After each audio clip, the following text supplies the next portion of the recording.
Bonjour à tous. Bonjour. Bienvenue sur le plateau de Talk Show Radegone, votre émission 100% Olympique Lyonnais. Olympique Lyonnais, émission exceptionnellement en direct, avec un plateau, vous allez voir, assez particulier, avec des passionnés. Lui, vous le connaissez, c'est Nicolas Putebois. Bonjour Nicolas. Salut à tous, salut Razik. Vous avez pris du grade, c'est bien. On essaye. Petite promotion, hein, c'est un petit remplacement aussi, on essaie de changer. Intérim, c'est ça ? Un petit intérim, tout à fait, Nicolas. À ses côtés, Nabil Ben Youssef, chroniqueur à olympiqueelyonnais.com. Bonjour à tous. Bonjour. Bonjour Nabil. Et puis deux tweetos, on l'a dit en début de cette émission spéciale avec des tweetos, fans, supporters, observateurs, en tout cas qui aiment l'Olympique lyonnais. Bonsoir messieurs Anthony et Baptiste. Bonjour. Bonjour Razik. Alors, bonjour, j'ai pas l'habitude, on est en direct, vous avez vu, chaîne 30 sur TLM, www.tlm.tv en direct, avec un public en folie, avec de l'ambiance, avec des tweetos. Alors, il faut dire bonjour, bien évidemment. Et on va commencer par revenir sur cette rencontre. L'Olympique lyonnais qui a fait match nul hier soir face à l'OM, un but partout, but de Cabella pour Marseille et égalisation lyonnaise signée Corentin Tolisso. Alors, messieurs, l'OL n'avance pas face à l'OM, on peut le dire. Nicolas. Oui, en effet, on fait du surplace. C'est un match nul qui arrange personne, ni Marseille ni nous, dans la course à l'Europe et à la Ligue des Champions. On peut dire que l'OL a encore eu la maîtrise du ballon, a encore essayé de faire du jeu. Marseille était venu pour bien défendre et nous contre-attaquer, ce qu'ils ont bien fait également. Il a fallu qu'on soit mené au score. On n'a pas trouvé les solutions offensives, comme à notre habitude. C'est un peu récurrent, mal récurrent à l'Olympique lyonnais. Quelques détails qui me gênent. On ne s'est pas assez servi de nos latéraux. Nos ailiers sont souvent rentrés dans l'axe. On profité 2-3 fois de l'appel de nos latéraux, mais voilà, à un moment donné, il faut aussi servir ces joueurs-là parce qu'à un moment donné, ils ne feront plus les efforts pour leurs coéquipiers. Donc voilà, quelques détails à peaufiner, mais bon, voilà, c'est un match nul qui n'arrange vraiment personne. Alors, comme vous le savez, sur TLM et sur le site olympiqueelyonnais.com, nous sommes modernes. Donc, on peut tweeter. Vous pouvez tweeter en direct, #TKYDG. Et on va essayer de diffuser vos tweets qui vont passer à l'antenne, les tweets les plus pertinents. Et vous deux, vous êtes justement deux tweetos, Baptiste et Anthony. Et vous avez même un sort de, comment dirais-je, c'est pas un site, mais c'est le match de trop. Expliquez-nous un peu ce que c'est d'ailleurs le match de trop. On a une petite émission où on essaye de parler rapidement des faits de la Ligue 1 ou du Top 14 le lundi et le jeudi à 18h. Et on analyse les matchs avec une petite touche personnelle. On ose dire quand les matchs sont mauvais ou quand ils sont bons. Et là, pour hier... C'est parfait parce qu'ici aussi, justement, nous on dit tout ce qu'il faut dire. Il n'y a pas de tabou, il n'y a pas de langue de bois. Alors, qu'est-ce que vous avez pensé du match d'hier et de la prestation des Lyonnais ? Par rapport à hier, on a quand même eu une première mi-temps assez délicate. Il n'y avait pas beaucoup de jeu, pas beaucoup de rythme. Et surtout, ce qu'on retient, c'est que Lyon a la possession. Sont souvent la possession comme la semaine dernière, mais c'est stérile, on ne voit pas de jeu offensif, il n'y a pas de solution, il y a des centres qui arrivent pour personne quand il y a des centres, donc c'est quand même délicat. Allez, on va regarder le 11 de départ, messieurs, parce que c'est important pour un peu débattre. Est-ce que vous avez été plutôt satisfait, le 11 de départ qu'on voit justement, toujours le fameux 4-3-3, est-ce que vous avez été satisfait ou plutôt surpris par le 11 aligné par Bruno Genesio, Nicolas ? Je n'ai pas été surpris, parce que quand on aime le football, c'est ce genre de joueurs qu'on veut voir alignés, avec Clément Grenier et Sergi Darder en relayeur, qui normalement vont de l'avant, font du jeu, qui peuvent avoir un impact physique aussi dans le milieu de terrain pour récupérer le ballon. Valbuena à gauche comme en équipe de France ou à Marseille. Guézal qui est assez en forme en ce moment, qui était en forme en ce moment. Donc oui, c'est pas un 11 qui était assez surprenant, même si j'aurais préféré voir Grenier et Darder plus influents sur le jeu. Albagno qui vient de faire un petit tweet à l'instant. Lacazette n'est pas fait pour jouer seul en pointe. Il lui faut un joueur qui tourne autour de lui. Forcément, on est tous d'accord avec lui, non ? En effet, mais on peut revenir sur ce qu'a dit Nico. Il manque Grenier ou Tolisso qui l'appuient vraiment, qui jouent plus haut et qui prennent des risques. Il n'y a aucune prise de risque dans le jeu, aucune passe qui va vraiment vers l'avant. Pas de verticalité. Pas de verticalité, c'est ça, pas de dribble vraiment qui va percuter, même sur le côté. Il n'y a pas de jeu sur le côté, on attend que Jallet et Guézal, ça dédouble vraiment et que ça mette en défaut les défenses. Pourtant, Morel propose des solutions, on a bien vu, il a été très influent, il a fait beaucoup d'appels, mais Valbuena à chaque fois a repiqué dans l'axe et n'a jamais servi son latéral. Donc c'est bien de se servir de son coéquipier, mais il faut jouer avec, pour créer des décalages, il faut arrêter arrêter d'être. Là, on savait, les Marseillais savaient ce qu'on allait faire, puisque à chaque fois que Guézal ou Valbuena rentraient dans l'axe, c'était trop stéréotypé comme jeu, pas assez de diversité. Exactement, mais c'est toujours le même problème de mettre un droitier à gauche et un gaucher à droite. Faut le mettre. Je pense que Rachid Guézal, faudrait plus le mettre à gauche et Valbuena à droite pour justement plus servir Lacazette et que justement Tolisso et Grenier viennent en soutien de Lacazette aux abords de la surface de réparation. Mais c'est quelque chose qui avait quand même assez bien marché. Moi, je voulais revenir sur la composition de départ où on réclamait cette composition avant le match de Saint-Etienne. On l'a eu. Bon, ça n'a pas forcément eu les effets escomptés. Et pour reprendre aussi ce fait de ne pas jouer beaucoup sur les côtés, on a vu Valbuena qui jouait surtout avec Jallet. Alors que c'est latéral qui est opposé. Donc, justement, c'est qu'il y a un souci. Pour en revenir à Lacazette, en effet, quand Aldo Kaloulou est rentré, on a vu un Lacazette transformé, un peu comme quand il y a Nabil Fekir à côté de lui. Donc, force est de constater, c'est que Lacazette n'est pas forcément fait pour être vraiment tout seul dans l'axe. Il a besoin d'avoir un appui avec lui, soit un point d'ancrage qui dévie les ballons et qui joue en passeur-relayeur, soit quelqu'un qui tourne autour de lui et qui prend l'intervalle pour lui libérer des espaces. Allez, un deuxième tweet, parce qu'on l'a dit, on est en direct sur TLM, chaîne 30, c'est Adam. Faudrait-il pas instaurer un 4-4-2 à domicile et donner une chance à Kaloulou et faire reposer Jallet pour mettre Raphaël? Effectivement, Christophe Jallet, on en avait déjà parlé. Ils vont faire parler souvent quand même, non? Exactement, Nicolas. Vous devenez pertinent, de plus en plus pertinent dans cette émission. On en a parlé de Christophe Jallet. Il est plutôt décevant, prestation décevante de Christophe Jallet. Qu'est-ce que vous avez envie de répondre à Adam, messieurs? Que déjà, Jallet, on l'oublie, mais il a eu un long moment d'absence quand même, dû à une blessure, donc, alors qu'il était en pleine bourre avant. Donc voilà, comme tout sportif de haut niveau, ça nécessite une reprise de forme et une reprise de rythme. Quant au 4-4-2, j'ai envie de dire que c'est tout ce que les Lyonnais ne voulaient plus, avec le départ d'Hubert Fournier. Donc redemander le 4-4-2 à domicile et aujourd'hui, il y a plusieurs solutions pour 4-4-2, Nabil. On peut faire un 4-4-2 à plat plutôt qu'en losange. Il y a différentes manières de l'animer, ce 4-4-2. Et on aura l'occasion tout à l'heure d'en parler, parce qu'il y a la fameuse rubrique tactique. Oui. On va voir s'il a travaillé cette fois. Baptiste. Ça peut être aussi délicat de vouloir tout le temps changer de dispositif. On sait que les équipes peuvent être déstabilisées à force de jouer une fois plutôt avec 2-6, puis une fois 1-6-1-8, puis 2 joueurs sur les côtés, puis plutôt tous dans l'axe. Enfin, c'est compliqué. Après, je voudrais revenir quand même sur Jallet, qui, on peut le critiquer autant qu'on veut. Ça empêche que pour moi, c'est un des Lyonnais qui se bat le plus et c'est un des joueurs, on peut jamais lui retirer. Il a toujours envie et il est sur tous les ballons. On parlait des prestations décevantes. Oui, on ne remet pas en cause on peut l'esprit. Mais ça, force est de constater aussi que dans le dernier geste, au niveau de ses centres, il est moins décisif qu'à une période. Alors allez, un autre tweet quand même, parce qu'il est pas mal ce tweet. En tout cas, je pense qu'il va vous faire réagir. C'est Paul Mil Sabrouk. Il manque Fekir et le seul qui fait un peu du Fekir, c'est Kaloulou. Est-ce que c'est pas un peu trop? Est-ce qu'on en fait pas un peu trop sur Kaloulou qui a encore rien prouvé au niveau? Je pense pas qu'il fasse du Fekir, Kaloulou. Il provoque par sa vitesse, il est dynamique. Mais Nabil Fekir, c'est vraiment par il va provoquer l'adversaire. C'est par ses dribbles qu'il arrive à mettre en défaut ses adversaires. Kaloulou, c'est plus par sa vitesse et son dynamisme. C'est pas encore tout à fait le même jeu. C'est complètement différent. C'est deux profils différents. Le ballon à décrocher. Kaloulou est plus un joueur avec sa vitesse, de rupture. Il va dans les espaces, il fait les appels qui aident justement Lacazette aussi à être un peu plus libre. Nabil Fekir n'était pas présent hier au Parc OL. En tout cas, Jean-Michel Aulas, et on le connaît, le président de l'Olympique Lyonnais, il a encore fait une phrase choc, une déclaration choc à l'issue de la rencontre, puisqu'il a déclaré « Il faut retenir le spectacle. C'était un choc de la dimension d'un Barça Real ». Qu'est-ce qu'il a fumé, Jean-Mimi, là? On sait qu'il est dans la communication, donc il a besoin de vendre son stade, de vendre le choc de la Ligue 1. On sait que le Paris Saint-Germain est largement au-dessus qui a quasiment 21 points d'avance sur le second.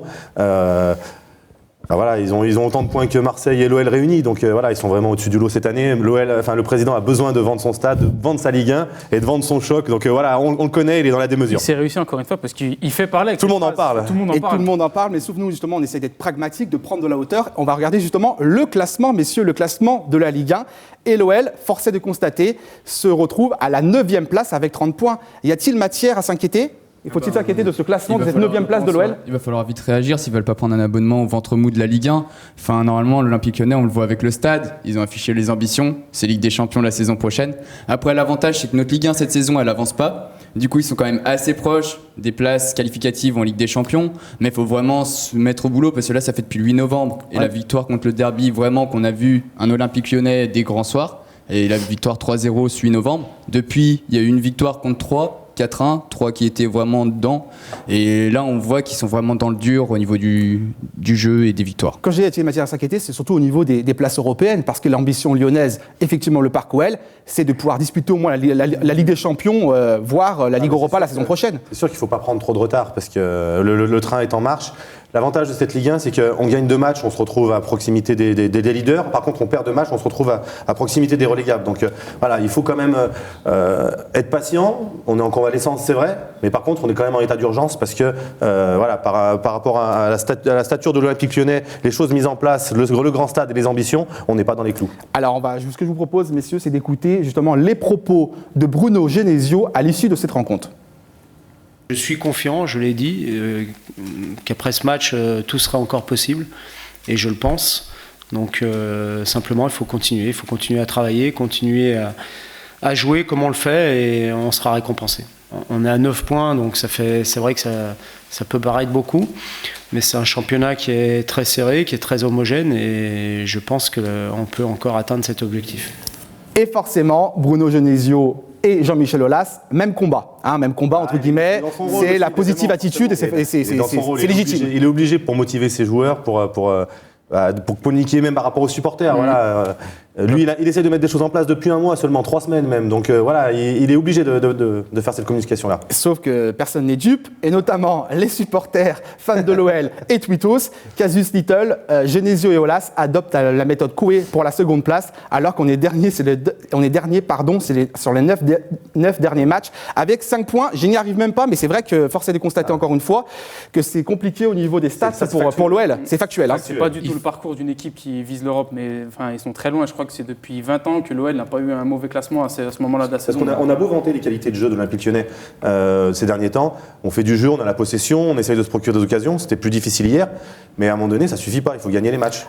Alors Nicolas, bonne transition entre guillemets, parce que vous êtes gardien et qu'hier, il a fallu compter sur un grand, entre guillemets, bon ou grand, alors on va pouvoir en discuter. Il a fait un très très très bel arrêt. Steve Mandanda, voilà, qui a fait vraiment une belle performance. Est-ce que vous pensez justement que c'est Steve Mandanda qui a empêché l'OL de gagner, ou c'est un peu trop fort de dire ça? Non, il a quand même fait du bon boulot, je pense, hier soir. Et encore, on le connaît, Steve Mandanda, ça fait plusieurs saisons de suite qu'il enchaîne les bonnes prestations. Et hier encore, il fait 10 arrêts, c'est son record cette saison en Ligue 1. Il a fait un match exceptionnel. Il a fait un très bel arrêt, les autres arrêts, c'est des arrêts de gardien. À un moment donné, on est payé pour faire certaines prestations. Il fait un arrêt très décisif. C'est ce qu'il a dit à la fin du match, il a dit j'ai juste fait mon job. Il est sorti.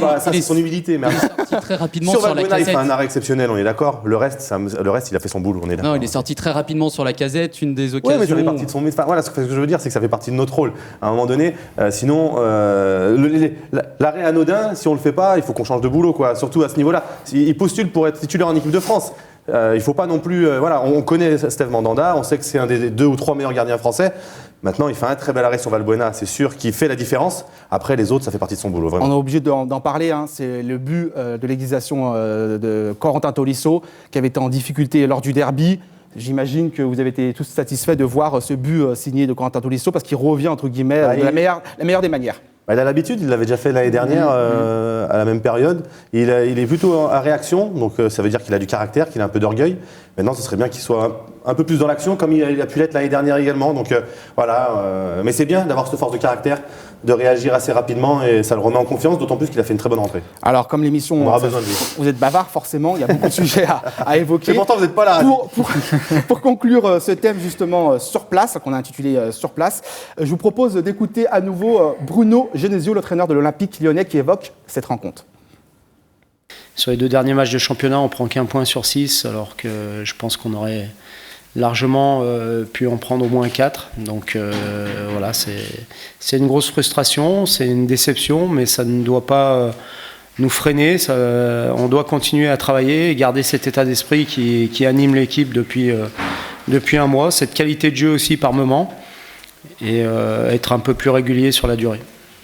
Être plus régulier sur la durée, c'est ce qu'on attend de cet Olympique Lyonnais, et surtout d'engranger les 3 points. Nicolas Pulpois, vous étiez plutôt frustré hier justement, parce que pour vous, il y avait la possibilité de repartir du Parc OL avec 3 points.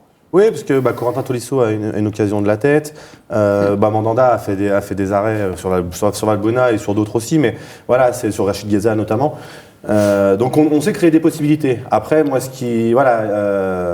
on voit pas trop Alexandre Lacazette. Donc voilà, ce qui m'agace, c'est ça, c'est qu'en fait, on a un attaquant qui est censé faire la différence, nous marquer des buts, qui se revendique leader de l'équipe et star, entre guillemets, de cette équipe-là. Et il n'a pas le rendement escompté, donc c'est assez agaçant. Il y avait la place pour faire autre chose. On produit du jeu, mais on n'est pas efficace dans les zones de vérité. Merci, en tout cas, merci beaucoup, messieurs. On va changer, c'est comme dans une équipe de foot, c'est comme lors d'un match. On va faire des remplacements et on va demander. Titulaire, je vais en profiter. Et on va demander à Olimas et Yanis de venir nous rejoindre pour la rubrique tactique. Et Nabil, forcément, il reste parce qu'il va présenter sa chronique. Bonjour, Yanis. Donc, Yanis, c'est vous. C'est moi, oui. Et Olimas, c'est vous. Donc, le micro, voilà, comme ça, c'est préférable pour vous entendre. Très actif aussi sur les réseaux sociaux, les deux. Là. Ouais, très actif dans la communauté lyonnaise et Ultimo Diaz aussi, un site internet. Je les salue d'ailleurs. C'est la petite promo. La petite promo, exactement. J'étais obligé. Il faut en profiter. Ouais, c'est le moment jamais. Là. Alors, messieurs, je sais que vous aimez beaucoup la tactique, comme nous. On va laisser la place à Nabil Ben Youssef, chroniqueur sur le site olympiqueetlyonnais.com, pour nous présenter sa rubrique tactique. Alors tout d'abord, je voulais revenir déjà sur le match de l'OM. Donc pour dire, et c'est pas souvent en Ligue 1 cette année, surtout le dimanche soir à 21h, que c'était un match avec beaucoup d'intensité quand même, par rapport aux autres matchs où on s'ennuyait. Je pense notamment au match de l'OM Guingamp de la semaine dernière, où vraiment là, on s'est ennuyé pour le coup. Là, il y avait de l'intensité. Chaque équipe avait ses moments forts, notamment l'OM marque lorsque l'OL domine. L'OM avait beaucoup d'occasions en première mi-temps, avec la tête qui est repoussée sur la ligne par Darder, avec le poteau de Batshuayi. Mais ce qu'on retient essentiellement, et Nicolas l'a dit tout à l'heure, c'est que le jeu est beaucoup trop axial de l'OL. À l'époque de Gérard Rouillet, il y avait ce qu'on appelait la tactique de l'entonnoir. Là, je ne pense pas que c'était une tactique voulue, mais les joueurs de l'OL se sont vraiment mis dans un entonnoir, quoi. Et on peut le voir d'ailleurs sur le match, tout le long du match. Les deux ailiers que sont Valbuena et que sont Guézal n'ont pas cessé de repiquer dans l'axe. Forcément, normalement, les latéraux doivent déborder. Ils débordent, ok, mais comme disait Nicolas tout à l'heure, Morel déborde 5 fois, 10 fois, 20 fois. Si la balle ne lui vient jamais, forcément, il ne centrera pas. Et du coup, il ne fera plus les efforts pour. Donc, c'est surtout ça qui a marqué l'OL lors de ce match. Il y a toujours cette possession, bien sûr, cette volonté d'aller de l'avant, mais il manque quelque chose, il manque de la vitesse, il manque une volonté d'aller vers l'avant et de jouer dans les intervalles. Mais quand même, on note une évolution depuis la prise de fonction de Genesio. On ne peut pas dire que du mal de cette OL-là. D'abord de l'attitude, ça on l'avait noté dès le premier match à Limoges en Coupe de France. Bon, c'était une CFA2 certes, mais il fallait quand même gagner et ils l'ont fait avec sérieux et en respectant l'adversaire. Le match contre 3 a validé ça aussi. Voilà, en premier match dans le grand stade, la pression qui va avec. L'OL a gagné 4-1 avec la manière. Donc on peut voir notamment le pressing. L'OL a mis en place un pressing depuis que Genesio est de retour. Donc on peut le voir sur cette image, notamment contre 3. Ensuite, au niveau de la disposition du jeu, l'OL est repassé dans son 4-3-3, entre guillemets, historique. On peut le voir notamment pareil, contre 3, où là, on voit vraiment chacun qui respecte ses positions. Deux ailiers faux pieds, comme on l'a dit, donc qui rentrent à l'intérieur. Deux milieux relayeurs qui essayent de se projeter, mais pas forcément trop au goût de Genesio, qui l'a rappelé en conférence de presse d'ailleurs. Et ça a apporté du mieux quand même, on peut le dire, ça a apporté du mieux dans le jeu de l'OL. Mais c'est pas assez encore. Il nous manque quelque chose. Il nous manque l'OL de l'an dernier. Cet OL qui faisait la différence, qui jouait vite, qui faisait peur aux adversaires, qui passait beaucoup par les côtés, mine de rien. Les latéraux faisaient des passes décisives. Cette année, je ne sais pas si on peut compter les passes décisives des deux latéraux cumulés sur les doigts d'une seule main. Donc on sent qu'il y a une évolution, on est dans le bon chemin, mais il manque encore quelque chose du côté de l'OL. Et ce quelque chose, c'est ce qui va permettre d'arriver, pourquoi pas, à la deuxième place, car elle s'éloigne, mine de rien. Merci beaucoup Nabil, c'est encore meilleur qu'Éric Carrière et que Duprat sur le confrère de J+1. En tout cas, est-ce que vous êtes d'accord avec Nabil, Yanis ? Ouais, je suis d'accord, surtout sur le pressing, il y a un changement par rapport avec Hubert Fournier. Sur le contre-pressing, en fait, dès la perte de balle, on étouffe beaucoup mieux l'adversaire. C'est aussi une question d'attitude, mais aussi de consigne, je pense. Après, sur l'utilisation du ballon, on avait déjà pas mal la possession sous Fournier, pas mal de tirs, on s'en souvient, par rapport à l'adversaire, mais c'était souvent des tirs sur des actions pas forcément élaborées, donc pas des grosses occasions. Je pense qu'il nous manque de la verticalité, du soutien aux attaquants, comme on a dit tout à l'heure. Il nous manque des joueurs offensifs plus remuants sur les ailes. Tu prends qui ? Ouais, Guézal, je l'aime bien, mais je trouve que c'est limite plus un profil milieu de terrain parce qu'il a une belle patte gauche, mais il percute pas beaucoup. Et Valbuena, il fait des tours sur lui-même, et voilà. Il va pas de l'avant. Le milieu Grenier Darder, j'étais pour. Force est de reconnaître qu'ils ont été surtout Grenier plutôt moyen. Je pense toujours que ça peut être une bonne solution parce que les deux ont une belle relation technique, tous les deux sont des joueurs intelligents, avec une qualité technique, créatif, et que Darder et Grenier se positionnent très bien entre les lignes. Et maintenant, il faut qu'ils arrivent à le prouver sur le terrain, à se mettre en Limas, place. est-ce que vous validez Olimas? Moi, je rebondis un peu aussi sur Le micro, Olimas. sur l'année Il n'a dernière. pas l'habitude d'Olimas, il a l'habitude de l'écran, du clavier, etc. C'est clavier d'habitude. Mais moi du micro.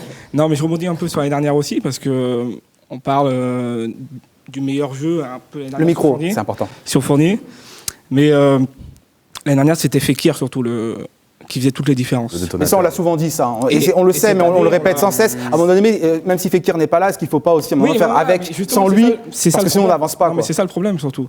On a voulu prendre Valbuena pour faire la relation avec Fekir et Lacazette, sauf que Fekir n'est plus là. Enfin, il n'est plus là pour 6 mois. Il y a aussi Morel. Enfin, on en parle peu, mais Morel, c'est pas un vrai arrière gauche. Quoi. Il prend pas le côté comme Benimo le faisait. Alors Benimo n'a pas envie de jouer, j'ai l'impression en ce moment. D'ailleurs, il en a pris aussi une belle hier de Jean-Michel Aulas.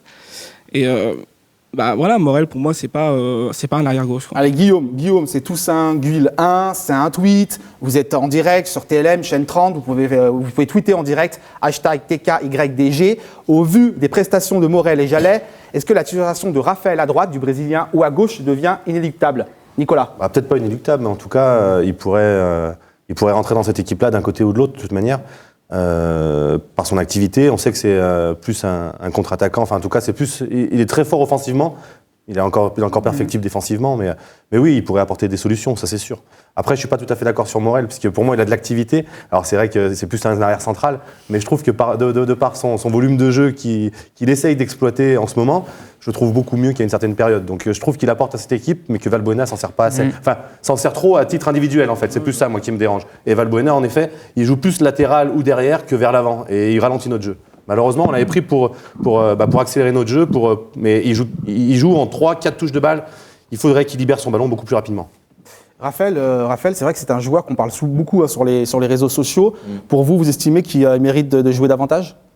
Pour moi, oui. Que ce soit à droite ou à gauche. En fait, à droite, parce que Jallet, je le trouve maladroit. Techniquement, dans ses centres, dans ce moment, dans ses combinaisons, c'est vrai, je le trouve techniquement, il n'est pas juste du tout. Et Raphaël, c'est un joueur que je trouve vraiment bon techniquement pour un latéral. Il a une aisance. Je le suis pour Manchester United, il a une aisance. Donc, que ce soit à droite ou à gauche, je pense qu'il devrait être titulaire. Mais c'est le même Raphaël qui, entre guillemets, était aux fraises contre Montpellier. Ouais, mais après, Sur le côté, Montpellier, tout le monde était aux il fraises. a beaucoup été décrié par justement les supporters lyonnais parce qu'ils ne défendaient pas. Ok, ils participaient au jeu offensif sans forcément avoir de l'efficacité en plus. Et quand les équipes adverses contraient, c'était fatal. Ils passaient sur le côté de Raphaël. Ça passait tout seul. Donc après, est-ce qu'il y a Genesio ne recherche pas un équilibre aussi entre l'attaque et la défense? Ouais, après, c'était une situation particulière où on était vraiment tous aux fraises et il était pas. C'est vrai que défensivement, il a des trous dans son dos. Dans le 1 contre 1, il n'est pas dégueulasse, mais il a des trous dans son dos défensivement dans le placement.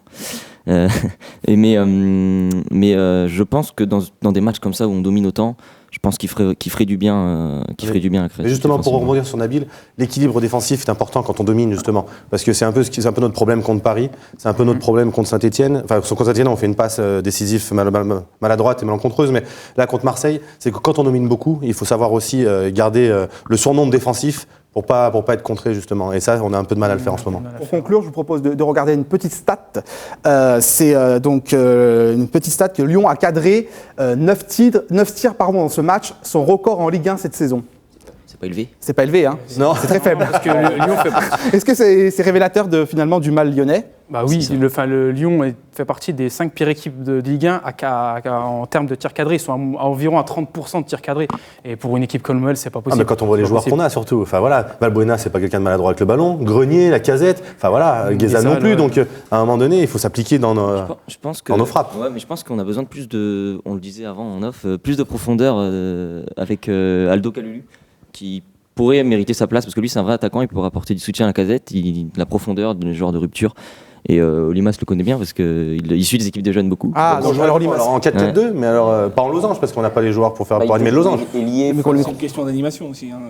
Là, le 4-3-3, il peut ressembler au losange. Hein. Valbuena, Guézal, ils sont quand même bien axiaux. Hein. Kalulu, il apporterait pour moi plus qu'un Valbuena à l'heure actuelle. Je parle dans la. Ça, c'est une très bonne transition. Je vous aime beaucoup. Hein. Vous êtes très agréable, vous êtes très sympathique, très charmant. Mais je vais vous demander aussi, pareil, d'aller rejoindre le banc des remplaçants. Et on va accueillir François et Mickaël. Et puis aussi, Nabil, merci beaucoup pour cette chronique tactique. vous en prie. Et vos analyses toujours intéressantes et pertinentes. Et on accueille ici Florent Delidja, journaliste à Lyon Capital, journaliste nouvelle technologie, high-tech, qui va évoquer le Parc OL. Puisque Florent n'aime pas le foot, messieurs, il déteste le foot. Ça, il aime pas le foot. Par contre, il aime les nouvelles technologies et il était au match hier soir au Parc OL. Vous avez testé le Parc OL, Florent, et vous allez nous en parler tout de suite. Tout à fait, oui. Bah, c'est compliqué, parce qu'il n'y a rien qui marche. Voilà. On voulait tester, on n'a rien pu tester. Le Wi-Fi, c'est la cata. La commande. Florent, c'était une blague, Florent. Ouais, c'était une dites-moi. blague. Le Parc OL, c'est après. Parce que nous, on aime le foot, Ah, justement. Mais oui, Vous l'avez lancé on rasé, aime le chaud, ballon. dégueulasse. Mais on aime le foot. Rendez l'ancien animateur, monsieur Rick. Il rigole pas, mais au moins, il est plus pro. On aime le ballon et on a envie de parler de Mathieu Valbuena. C'est pour ça que vous êtes là, messieurs. Mathieu Valbuena. D'ailleurs, un tweet en direct. C'est la causerie de Baptiste.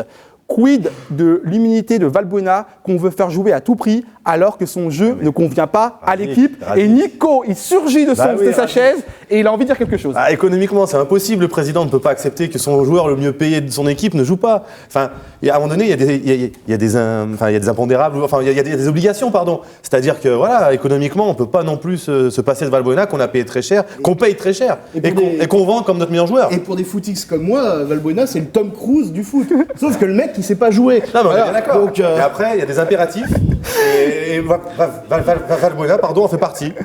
Oh, je contrôle plus rien. En tout cas, je contrôle beaucoup de choses, mais tous les propos de Florent Delidja, journaliste à Lyon Capital, ne regardent que lui. En tout cas. Déclaration. Je vais vous faire lire une déclaration. Vous allez voir. C'est sur le site Metro News. Vous allez voir, c'est une déclaration assez choc, on va dire. Les supporters lyonnais le vomissent. Ils l'ont toujours détesté. C'est lié à son personnage sur le terrain, quelqu'un qui a la grosse tête, qui se prend trop au sérieux, qui joue perso. On le voit aujourd'hui, il ne peut pas s'intégrer dans un collectif comme celui de l'OL. Nos joueurs se connaissent depuis des années, ils ont l'habitude de jouer ensemble, et là, on se retrouve avec un type qui ne pense qu'à sa gueule et qui va jouer sa place en équipe de France en concurrence avec Fekir et Grenier. Et cette phrase est signée de François, qui est présent sur le plateau. Bonjour. Bonjour François. Alors François, vous assumez pleinement cette phrase. Complètement. Après, quand j'ai mis les supporters vomissent... c'est un peu fort peut-être. C'est pas fort parce que c'est le cas. C'est le ressenti que j'ai en discutant avec pas mal de supporters. Les supporters n'aiment pas ce joueur. C'est par rapport à ses personnalités, mais c'est surtout par rapport à son jeu.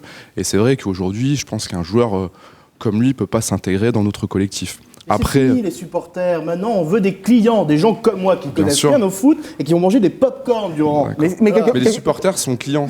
Ouais, Donc, après, tout à l'heure, Nico disait que économiquement, on était obligé de le faire jouer. Après, moi, ce qui m'intéresse, c'est sportivement. Ouais. Parce que économiquement, mais ça reste une entreprise, malgré tout. Ça reste une entreprise, mais on a été chercher un joueur que personne d'autre aurait pris. En maison de retraite. Un an avant, il est parti en Russie parce qu'il n'y avait aucun club qui voulait de lui. Donc, le président a essayé de nous faire croire qu'on avait une chance de le récupérer alors que c'est juste un arrangement entre Jean-Pierre Bernès et la prolongation de Fekir. Pour moi, aujourd'hui, il faudrait sportivement, on fasse des choix et plus économiquement. Parce que de toute façon, même si Valbuena il continue à jouer comme il le fait, il ira pas en équipe de France, ça sera pas par rapport à la sextape. Et il n'y a aucun club qui va venir le chercher. Parce que c'est quand même un joueur qui prend 5 millions d'euros à l'année. On a déjà fait une catastrophe industrielle avec Gourcuff et on est en train de la réitérer maintenant avec lui. Sur l'analyse, moi je suis tout à fait d'accord.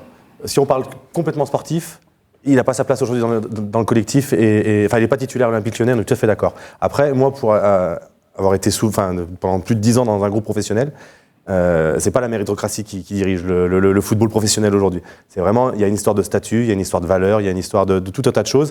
Et Valbuena fait partie de ces joueurs-là qui ont un statut, qui coûtent cher à un club et qu'on est obligé de faire jouer, malheureusement. Donc voilà, il y a aussi une autre problématique à prendre en compte.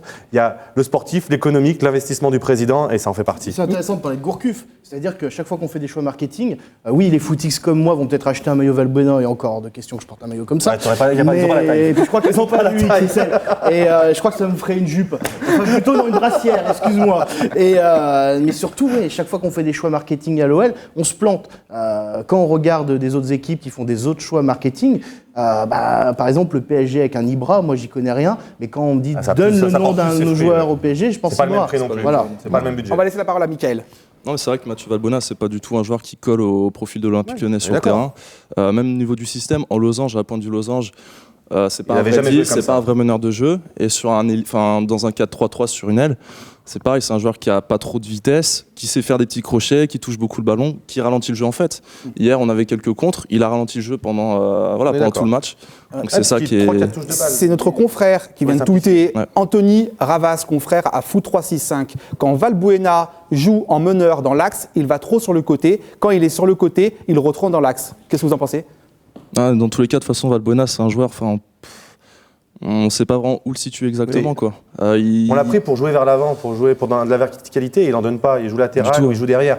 Il ne provoque pas. Forcément, il est pas, il ralentit le jeu. On enchaîne encore avec les tweets parce qu'on est en direct. On l'a dit sur TLM, chaîne 30, hashtag TKYDG. Oui, c'est Vic Gonalon. Oui, mais économiquement, faire jouer un joueur pas bon ne nous apporte pas sportivement et donc financièrement, si pas de qualif en Ligue des Champions. C'est vrai que c'est un gros problème, Nico. Ouais, mais après oui, mais c'est pas moi qui dirige les choix économiques de l'Olympique Lyonnais. Après, quelqu'un qu'on paye cher, dans toutes les entreprises, il y a quelqu'un qu'on paye cher, on le fait jouer ou on le fait travailler. On le met pas sur le banc de touche. Malheureusement, c'est comme ça. C'est la dure réalité économique de la vie, quoi. On met qui à sa place ? Là aujourd'hui, on en a parlé, on peut mettre Kalulu sur le côté. Grenier a joué, il n'a pas été plus décevant que Valbuena, même si c'est pas son poste. On peut mettre Raphaël à gauche. Il y a plusieurs possibilités pour mettre quelqu'un d'autre à sa place, qui va aller de l'avant, qui va provoquer, qui ne va pas ralentir le jeu. En tout cas, les supporters ont plutôt. Est-ce qu'ils ont adopté ou pas Mathieu Valbuena, parce qu'au début, il était très critiqué parce qu'il était entier marseillais, qu'il avait dit « je suis marseillais à vie ». Vous, François, vous êtes actif dans les tribunes Je pense qu'il y a une frange de supporters qui a du respect par rapport au match qu'il a fait à Marseille, par rapport à ce qui s'est passé. Et puis il y en a d'autres qui vont dire qu'il mouille le maillot, que c'est un mec qui a un gros caractère.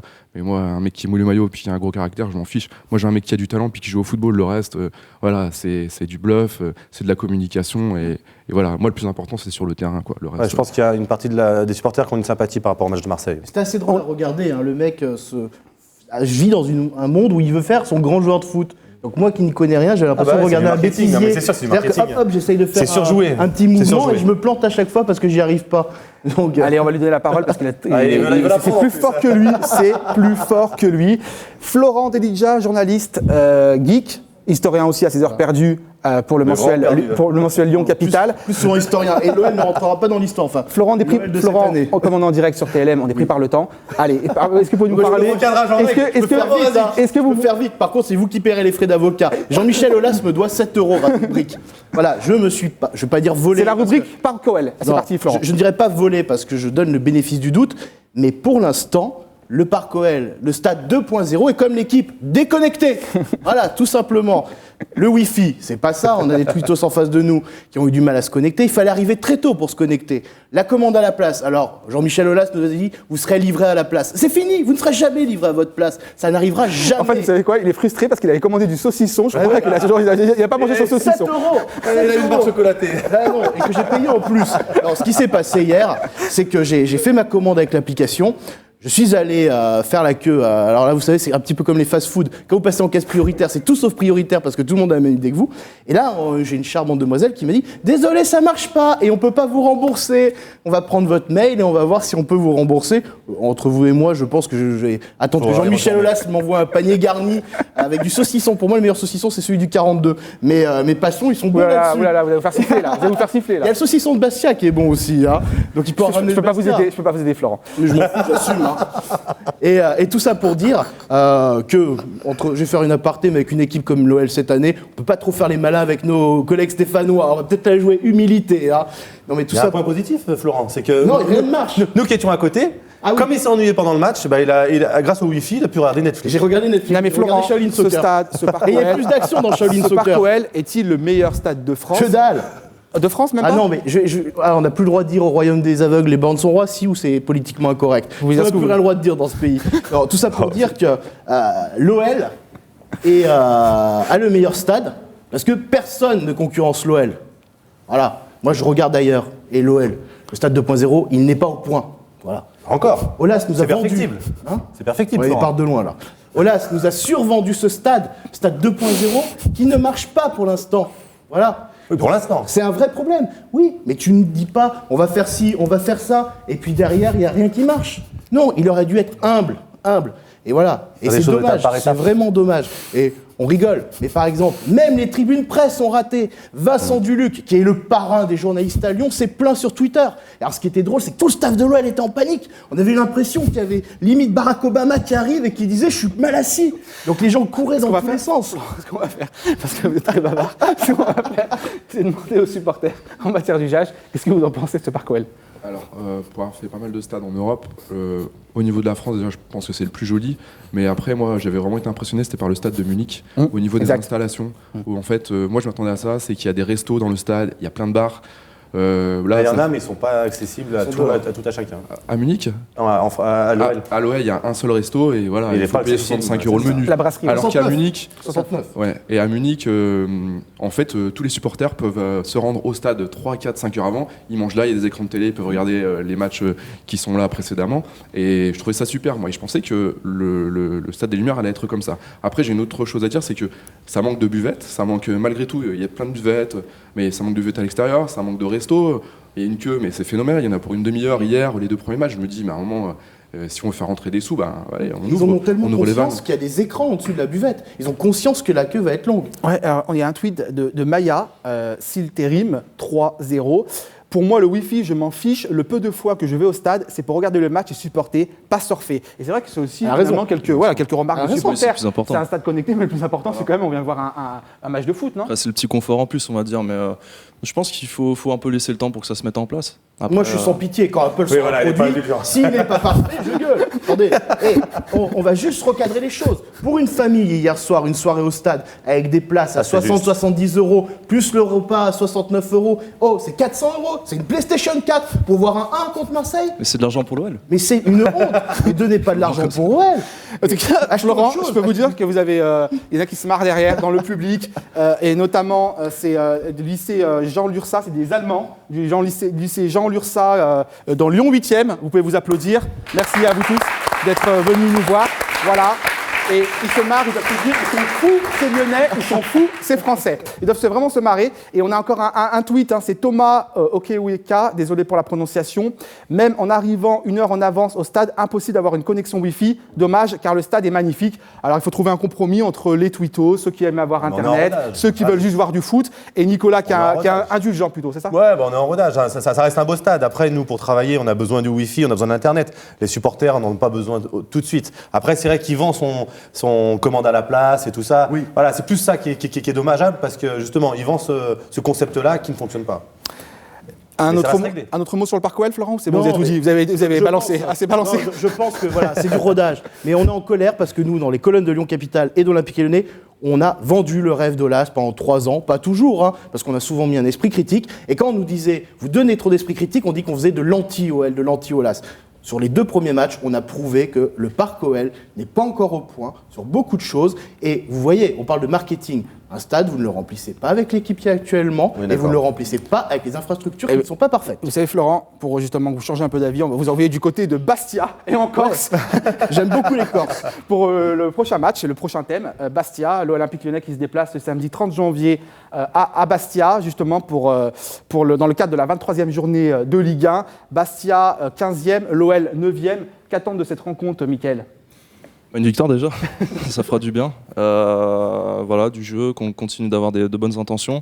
Je pense que ça passera cette fois-ci, mais les déplacements en Corse, c'est toujours assez compliqué en général. Ils mettent toujours beaucoup d'agressivité.